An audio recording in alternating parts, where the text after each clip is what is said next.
I don't know these people. Hey everybody, welcome to the 3/3 Game Nerds. I'm your host Adam. I'm Winnie. And I'm Eric. And on this episode, we're talking about our most hated mechanics in EDH Commander. Oh,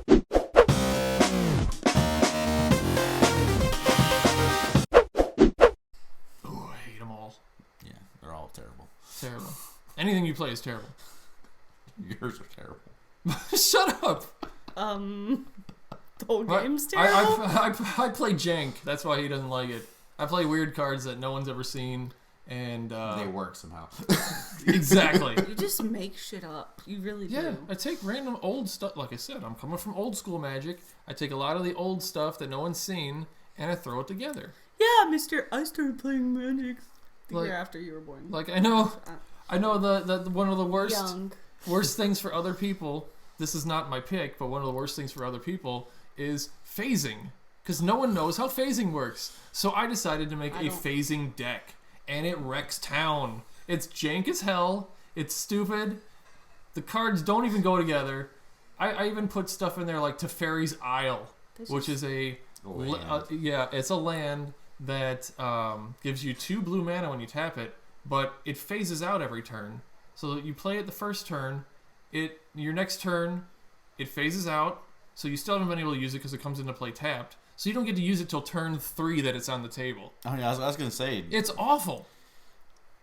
But I put it in there for flavor because it's phasing. Anyway, who's first pick? Winnie, you go first. Ladies first? Yes. Oh, look, we actually have some gentlemen. So now you gotta switch seats. I don't want to. I don't want to move the camera. It's the Winnie and Eric show. It's the Winnie and Eric show. Oh, is it? That's what you said. Okay. Who's moving? You can just put I'll move. Okay, thanks. My least favorite mechanic, again, I don't really know a whole lot of mechanics, but I'm not a big fan of tokens. Why? Because my husband loves doing token decks, and I feel like it's too much to keep up with. It's because if you're creating tokens, you have to keep track of them, and what? No, like, I mean, that makes me sound stupid. I'm not stupid, I promise. But like, it's just unnecessary, I feel like. There's too much stuff on the table? Yeah, like, and then you put your counters on your tokens, and then you're adding all this extra stuff that I feel like it doesn't really need, and it's just makes things more complicated. I get that, because when there's too many dice involved to keep track of everything, and every turn you're ticking dice over. Yes.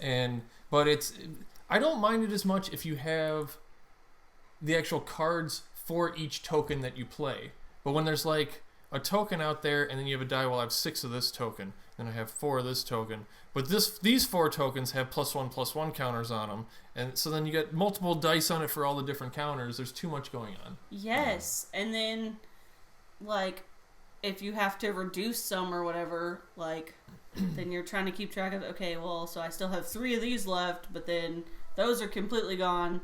But then that triggers this, and it just gets crazy. Yeah. And Eric loves building token decks, and he would love to build me a token deck. And I told him that's not really my thing. Like I said before, I'm willing to try whatever, but it's not something I'm gonna immediately be like, oh, please, can you build me a token deck? Well, which is really depressing, because a lot of the cards that I like, because they have really pretty artwork and stuff, they have to have like token abilities and things like that. Because is that what the elf one is?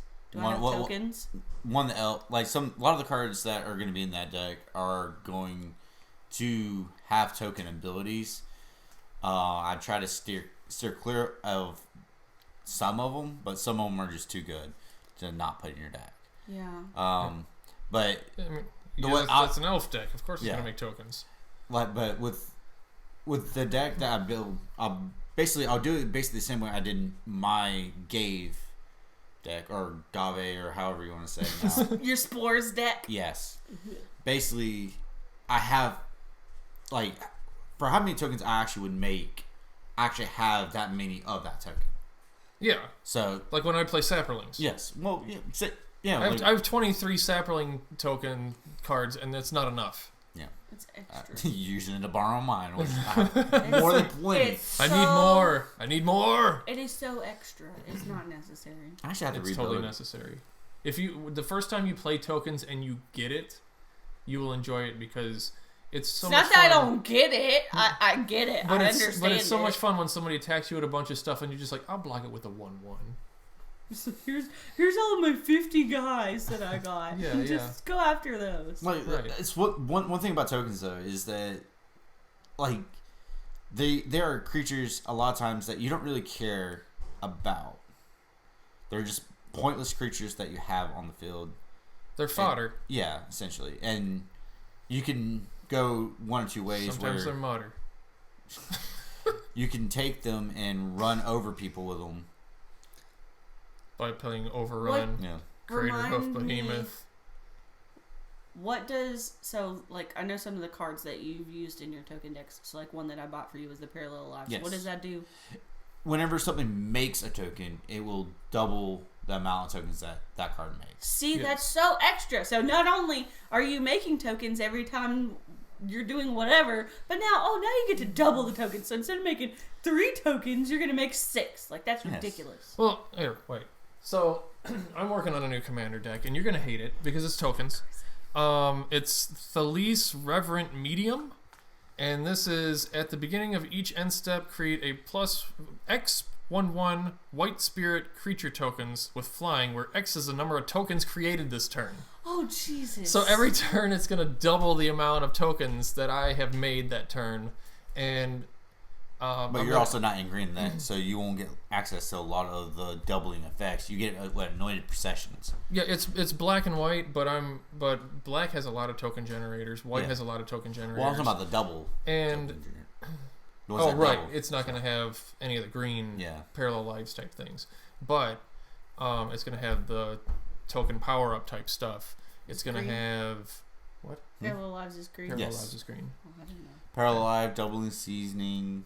Seasoning. We just cooked. More like we just ate. Yeah, that too. Ashley. Papa John's cooks. Yeah.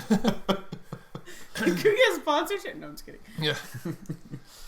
So we're not gonna have the token doublers, but actually I'm finding some ways to do it anyway. Is that I'm using blink effects.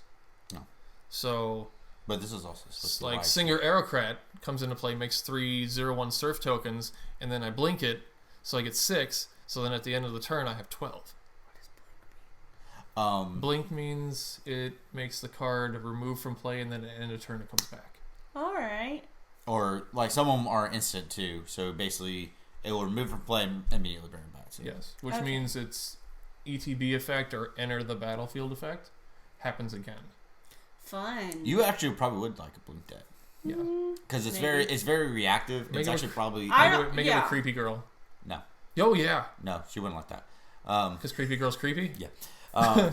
What is her name? I have her over here. Keep talking. It's Amaterasu. Not Amaterasu. Animatu? Yeah, something like that. Well. She's creepy. Yeah. Maybe blink. Just not this stuff that does 50 things. Because I think that's a good way to actually bring newer players into more of playing things on opponents' turns. But back to the topic. Yeah, back on topic. Which is you hating tokens. Yeah. So then what's your pick? My pick. I'm done. That was it. Adam had to help me out. You had to help me out. We got it. We did it. It's the Winnie and Eric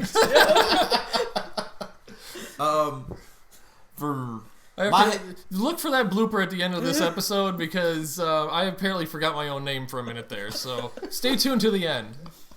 My most hated mechanic is Infect. It was a great mechanic for... No, it was not. It was a great mechanic. No, I agree with you. With Standard. It's terrible. Go ahead. But back when it used to be called poison counters, though. Yeah. I didn't know what Infect was. Poison counters and Infect are different. Yeah. I forgot. I still don't know what Infect is. Infect. So Infect says that you either deal damage to creatures in -1/-1 counters instead of actual damage, or when you hit a player, they get infect counters. And if you have 10 of them, you die no matter what. You can have 100,000 life, but you have 10 infect counters, you're dead. Like the set that it came out. That's annoying. The set that it came out in, there was actually quite a few indestructible Blightsteel Colossus. Yeah, Blightsteel Colossus. You also had the Eldrazi's. Because that was in Phyrexian. They had infect on Eldrazi's? No, they were in the same. Okay. Whenever they were in standard. Have it. Boys are dumb. There it is. There it is.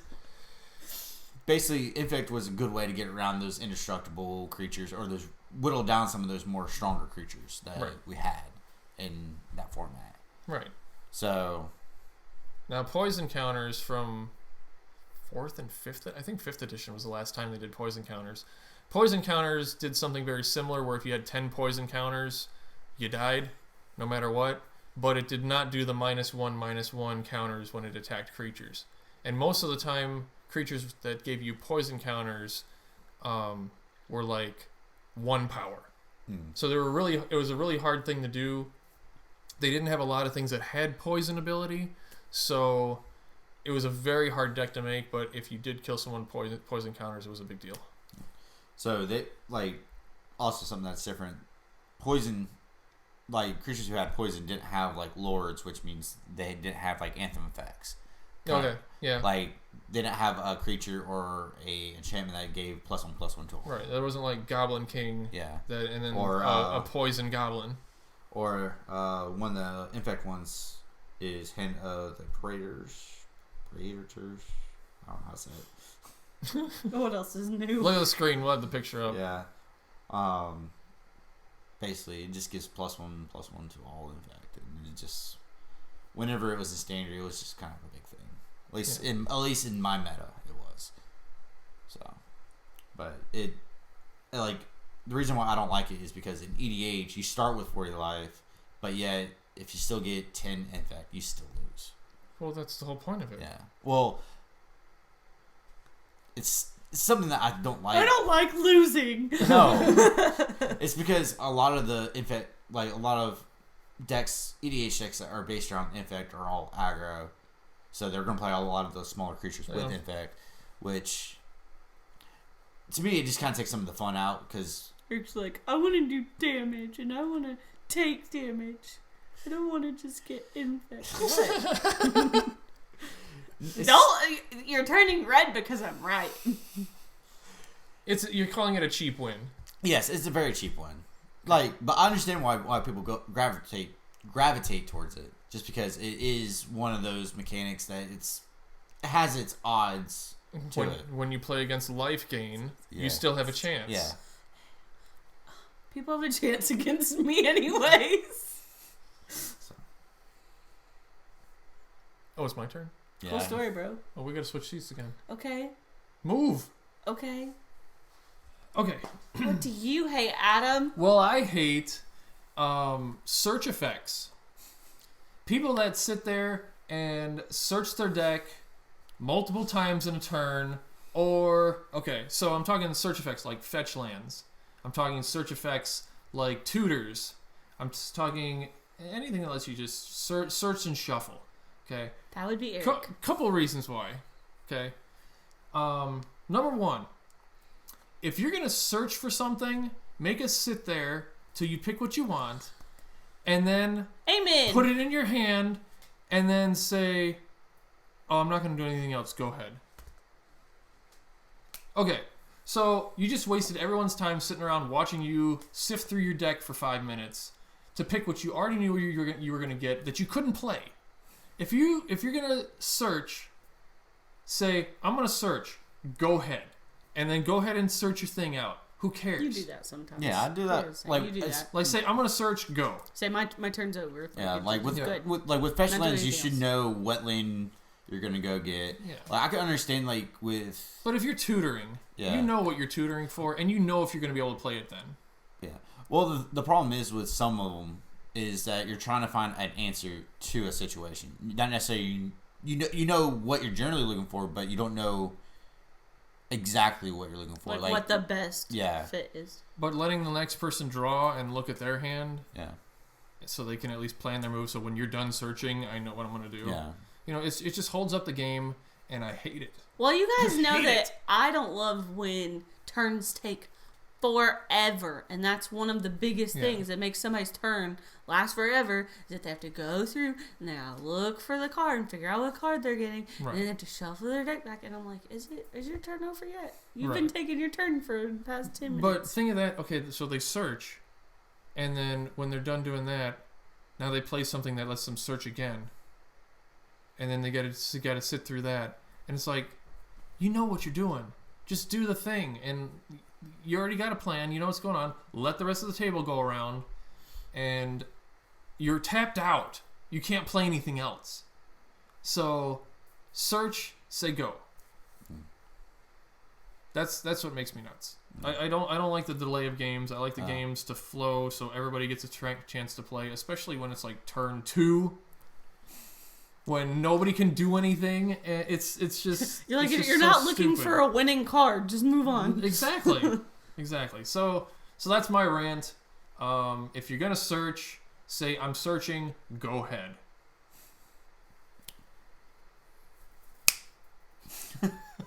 Okay, why'd you do that better than me?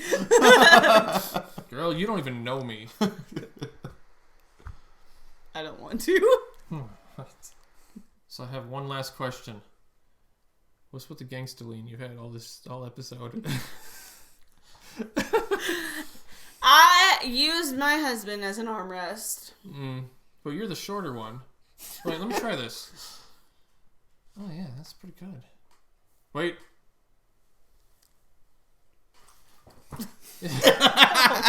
Leave you out of the middle. Don't hurt All yourself. Right. So that's another ending of a great episode from the 3/3 Game Nerds. Do you remember the name of the podcast? Did I say it right? Yeah, but you hesitated, you forgot it. What's the name?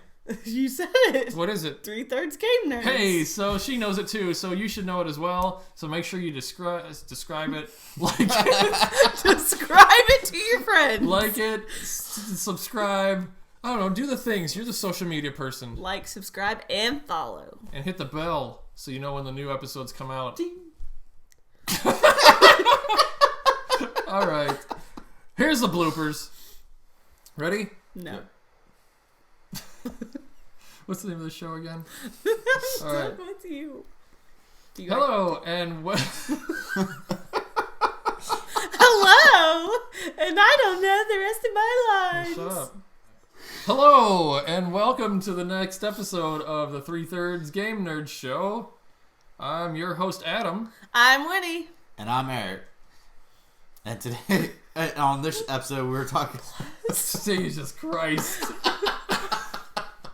And today, on this episode... And today, we're talking about what we had to drink that night. Welcome to the Winnie and Eric Show. I mean, forget my own name. No, this is Winnie and Adam show. I was like, oh, this is going to be great. Eric's not here. I'm having an identity crisis. You're a nerd. That's all you need to know. How can I ever forget?